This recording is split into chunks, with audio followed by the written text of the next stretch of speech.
तो बच्चों इस सेशन का जो टॉपिक है हमारे पास, when we should apply mc delta T and when we should apply ml।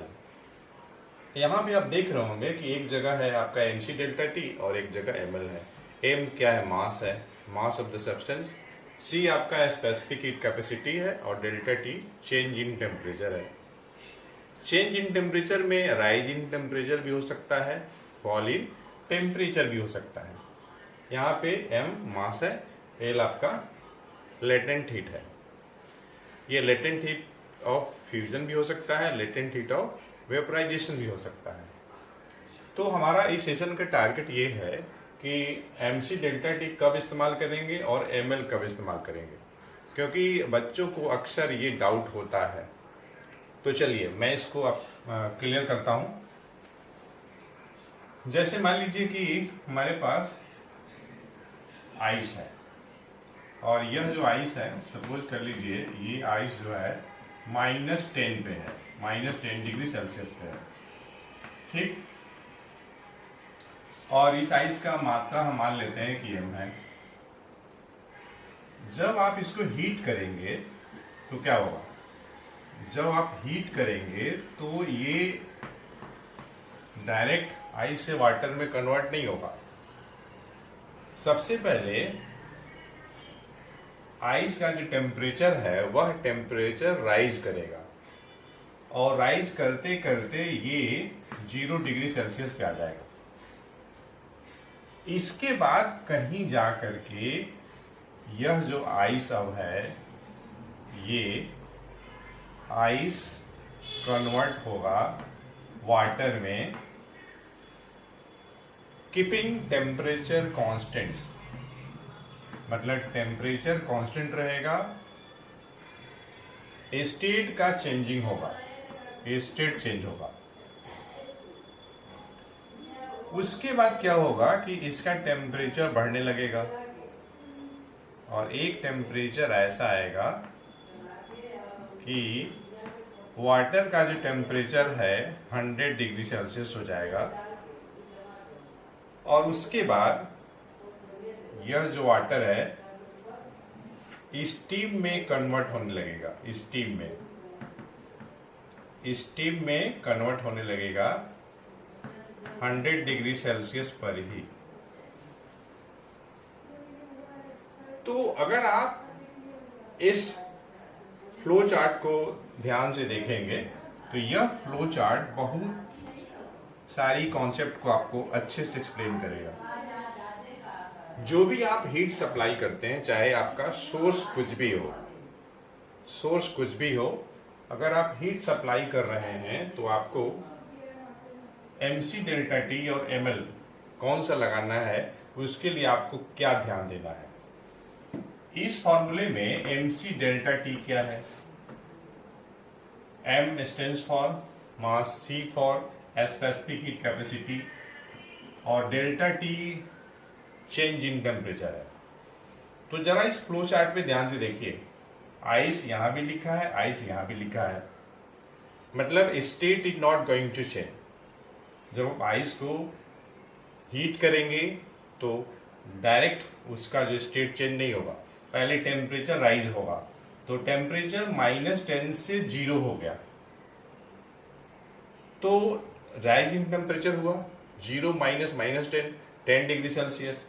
इसका मतलब ये हुआ कि यहाँ पे हम देख रहे हैं कि टेम्परेचर में चेंज हो रहा है, इसलिए यहाँ पे जो हीट सप्लाई होगी, मान लीजिए Q1 अगर है तो Q1 मतलब आइस एट -10 को आइस एट 0 डिग्री सेल्सियस तक पहुंचाने में कितनी हीट एनर्जी सप्लाई हुआ या इस आइस ने कितनी हीट एनर्जी गेन किया है। अगर वह हीट एनर्जी Q1 है तो आप इसे निकालेंगे mc डेल्टा टी के द्वारा। अब यहां पे ध्यान देने वाली बात यह है कि m क्या है? मास है, किसका? आइस का।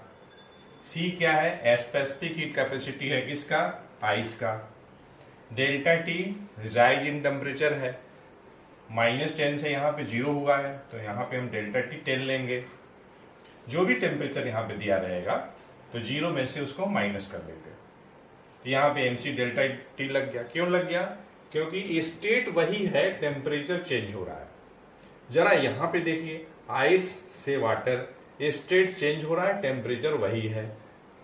टेम्परेचर 0 यहां भी है, टेम्परेचर 0 यहां भी है, मतलब यहां पे केवल मेल्टिंग हो रहा है। फ्यूजन, मेल्टिंग और फ्यूजन, मेल्टिंग और फ्यूजन में स्टेट चेंज होगा, सॉलिड से लिक्विड में कन्वर्जन होगा, टेम्परेचर कांस्टेंट रहेगा। टेम्परेचर 0 यहां है, टेम्परेचर 0 यहां भी है। ऐसे ही हम जानते हैं 0 degree Celsius is the melting point of ice and it is the freezing point of water. तो अगर यहां पे Q2 अगर अमाउंट ऑफ हीट है, हीट, तो यह जो हीट होगी कैसे निकलेगी? तो निकलेगी m इंटू एल। यहां पे हम F लिखेंगे, F फॉर फ्यूजन, और ये भी क्वेश्चन में दिया रहेगा। ठीक है, नहीं दिया तो आप याद भी रख सकते हैं। Specific latent heat of fusion जो होता है 336 जूल पर ग्राम होता है। अब जरा यहां पे देखिए, वाटर एट 0 से water at 100 degree Celsius, water यहां भी है, वाटर यहां भी है, टेम्परेचर में चेंज हो रहा है, 0 से 100 हो गया, टेम्परेचर राइज हो गया। तो अगर वाटर एट 0 डिग्री सेल्सियस से वाटर एट 100 डिग्री सेल्सियस पहुंचने में हीट सप्लाई अगर Q3 अगर है, तो ये Q3 कैसे कैलकुलेट करेंगे? तो Q3 हम लोग निकालेंगे MC डेल्टा T के द्वारा। अब यहां पे M क्या है? तो मास है किसका? वाटर का। C क्या है? स्पेसिफिक हीट कैपेसिटी किसकी? वाटर की। डेल्टा T राइजिंग टेम्परेचर, 0 से 100 हुआ है तो 100 माइनस 0, तो यहाँ पे डेल्टा T 100 हो जाएगा। यहां पे जरा देखिए, टेम्परेचर सेम है, वाटर से स्टीम में कन्वर्जन हो रहा है, मतलब यहां पे स्टेट चेंज हो रहा है।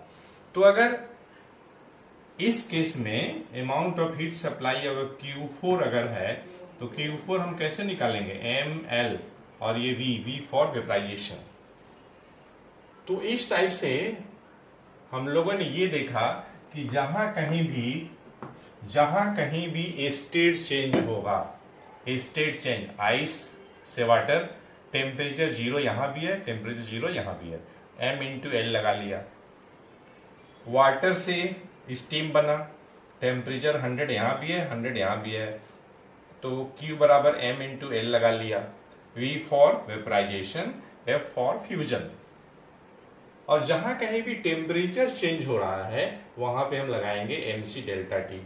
यहां भी देखिए टेम्परेचर चेंज 0 से 100, state is the same, only temperature is change, MC delta T लगा। तो हम लोगों ने क्या सीखा? हम लोगों ने ये सीखा कि जहां कहीं भी चेंज इन टेम्परेचर होगा, state is not going to change, only there is a change in temperature, तो वहां पे हम लगाएंगे MC डेल्टा T। और जहां पे स्टेट चेंज होगा वहां पे हम लगाएंगे M इंटू एल लगाएंगे। तो इस तरीके से क्वेश्चन आप ध्यान से पढ़िए, और जब भी आप हीट इक्वेशन लिखते हैं तो इस कॉन्सेप्ट को ध्यान में रखते हुए, और साथ ही साथ आपको एक कॉन्सेप्ट और भी ध्यान में रखना है, total heat lost by hot body equal to total heat gain by cold body. और यहाँ पे ये माना जाता है कि दो चीजें जो कि डिफरेंट टेम्परेचर पे हैं, मतलब हॉट बॉडी और कोल्ड बॉडी हैं, उनको हम मिक्स कर रहे हैं। हीट का एक्सचेंज जो है सराउंडिंग को नहीं हो रहा है, मतलब जो भी हीट की एक्सचेंज हो रही है, हीट की जो ट्रांसफर हो रही है बिटवीन हॉट बॉडी और कोल्ड बॉडी के बीच हो रही है। ठीक है, तो मेरी बात आपको समझ में आ गई होगी। तो हम लोग मिलते हैं नेक्स्ट सेशन में एक अच्छे कॉन्सेप्ट के साथ। Thank for watching.